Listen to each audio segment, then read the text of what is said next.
UP board के द्वारा घोषित कक्षा 12वीं व 10वीं के परीक्षा फल में हुई गड़बड़ी को लेकर एबीवीपी ने दिया ज्ञापन।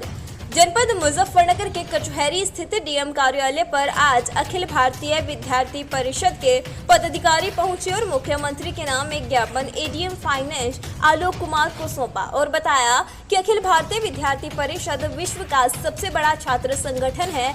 वह निरंतर 73 वर्षों से छात्र हित के लिए कार्य कर रही है और करती रहेगी। इसी कड़ी में सत्र 2021 के यूपी बोर्ड परीक्षा फल में हुई गड़बड़ी से विद्यार्थियों को भविष्य में अनेक समस्याएं उत्पन्न हो सकती है, अर्थात विद्यार्थियों का भविष्य अंधकारमय होता नजर आ रहा है।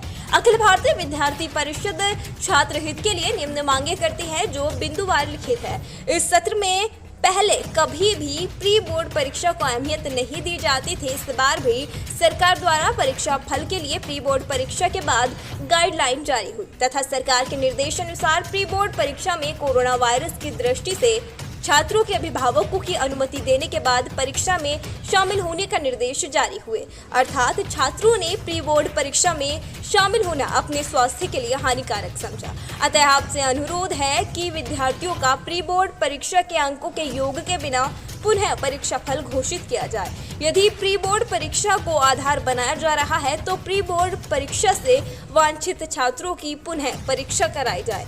यूपी बोर्ड के सचिव द्वारा हुए दिनांक 2 अगस्त 2021 के निर्देश की प्रोन्नत छात्र अगले सत्र यानी कि अगले साल 2022 में परीक्षा देकर अपने अंक प्राप्त कर सकते हैं, उसे तत्काल रद्द करें। डीएवी इंटर कॉलेज जानसठ जिला मुजफ्फरनगर के कक्षा 12वीं की एनसीसी इकाई के छात्र प्री बोर्ड परीक्षा के समय ही एनसीसी कैंप में जाने से प्री बोर्ड परीक्षा से वंचित हो गए थे, जिनका परीक्षा फल भी प्रोन्नत घोषित हुआ। उन एनसीसी कैंडिडेट्स को प्री बोर्ड परीक्षा पुनः कराएं या उन्हें गत कक्षा के आधार पर अंक प्रदान किए जाए। अतः मुख्यमंत्री जी से निवेदन है कि इन 4 सूत्रीय मांगों को ज्ञापन में लेते हुए शीघ्र समाधान करने का कष्ट करें, अन्यथा विद्यार्थी परिषद छात्र हित के लिए सरकार के निर्देश के खिलाफ धरना प्रदर्शन करने पर विवश होगा। ज्ञापन देने वालों में दर्जनों छात्र व छात्राएं मौजूद रहे। मुजफ्फरनगर से इंडिया प्लस न्यूज के लिए तनवीर मलिक की रिपोर्ट।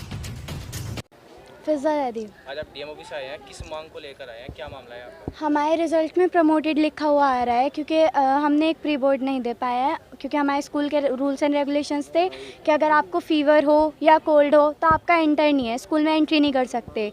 इस वजह से हमारा प्री बोर्ड छूटा है क्योंकि हम नहीं जा पाए स्कूल, तो उसकी वजह से हमारे रिज़ल्ट में आ रहा है ऐसे लिखा हुआ है प्रमोटेड। हमने सारे प्री बोर्ड्स दिए हैं बाकी के और हमारे 11th में 80+ रह चुके हैं, फिर भी हमारा प्रमोटेड लिखा हुआ है। हम प्रमोटेड वाले स्टूडेंट्स तो हैं नहीं, और एनसीसी के टाइम प्री बोर्ड रखे गए थे, उस टाइम बहुत से स्टूडेंट्स थे जो एनसीसी की ट्रेनिंग में गए हुए थे, और अगर प्री बोर्ड के बेस पे ही रिज़ल्ट आना था तो आप दोबारा लीजिए हमारा प्री बोर्ड, क्योंकि हमें ऐसी कोई इन्फॉर्मेशन मिली ही नहीं थी कि प्री बोर्ड के बेस पे आएगा रिजल्ट। कौन सी क्लास के आपके जो रिजल्ट है आपको प्रमोटेड? 12th।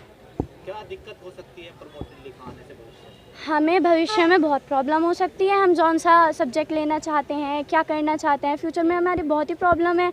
हम कंपटीशन में बैठना चाहते हैं, सब मेरिट के आधार पे होता है ना, हम अच्छे कॉलेज में लें। जो आपके विभाग होता है जैसे साइंस है, इस तरह से लिखा हुआ नहीं आ रहा? नहीं साइंस आ रहा है, लेकिन हमें कोई मार्क्स नहीं शो हो रहे हैं, कोई नंबर नहीं आ रहा है। मांग किस तरह की? मांग ये है कि अगर प्री बोर्ड के बेस पे ही आना था रिज़ल्ट तो हमारे दोबारा प्री बोर्ड की जाएं, या फिर 11th और 10th के बेस पे हमारा रिज़ल्ट जारी किया जाए। हाँ, अभी 12वीं कक्षा का परीक्षाफल घोषित हुआ है और 12वीं जो परीक्षाफल घोषित हुआ है, 12वीं कक्षा का जो परीक्षाफल घोषित हुआ है उसमें बहुत से विद्यार्थियों का केवल प्रमोटेड आया है, उनके ना तो कोई मार्क्स हैं ना कोई ग्रेड हैं, और उनका बिल्कुल एडमिशन लेने में भविष्य में उनको बहुत ज़्यादा समस्या का सामना करना पड़ रहा है। दूसरा विषय ये है कि प्री बोर्ड के अंकों को आधार बना करके बोर्ड ने और कॉलेजों ने रिजल्ट घोषित किया है, लेकिन एक समय पर एनसीसी का कैंप और प्री बोर्ड के एग्ज़ाम दोनों एक ही समय पर थे। कॉलेज ने बच्चों को एनसीसी के कैंप में भेजा, उसी दौरान प्री बोर्ड के एग्ज़ाम भी थे। वो कुछ विद्यालयों के विद्यार्थी वहाँ एग्ज़ाम नहीं दे पाए प्री बोर्ड का, जिनकी वजह से वो बहुत सारे बच्चे बहुत फेल हो गए। बहुत सारे टॉपर विद्यार्थी, हमारी बहनें और छात्रा सब, उनके बहुत कम मार्क्स आए हैं और भविष्य में उनके भविष्य से बहुत ज़्यादा खिलवाड़ यहाँ पे हो रहा है। उनको एडमिशन लेने में भी बहुत ज़्यादा समस्या हो रही है। हम ये मांग चाहते हैं कि अगर प्री बोर्ड के एग्ज़ाम को आधार बना करके आप परीक्षाफल घोषित कर रहे हैं तो प्री बोर्ड के एग्ज़ाम पुनः कराए जाएं, पुनः प्री बोर्ड के एग्ज़ाम। छात्र हैं ऐसे, बहुत से छात्र हैं, अन्य जिलों में भी कई विद्यालयों के इस तरीके के मामले सामने आए हैं। अभी जानसठ में गोमती विद्यालय, डीएवी, ऐसे बहुत से विद्यालयों का मामला सामने आया है। इंडिया प्लस न्यूज, सिर्फ वही जो सही।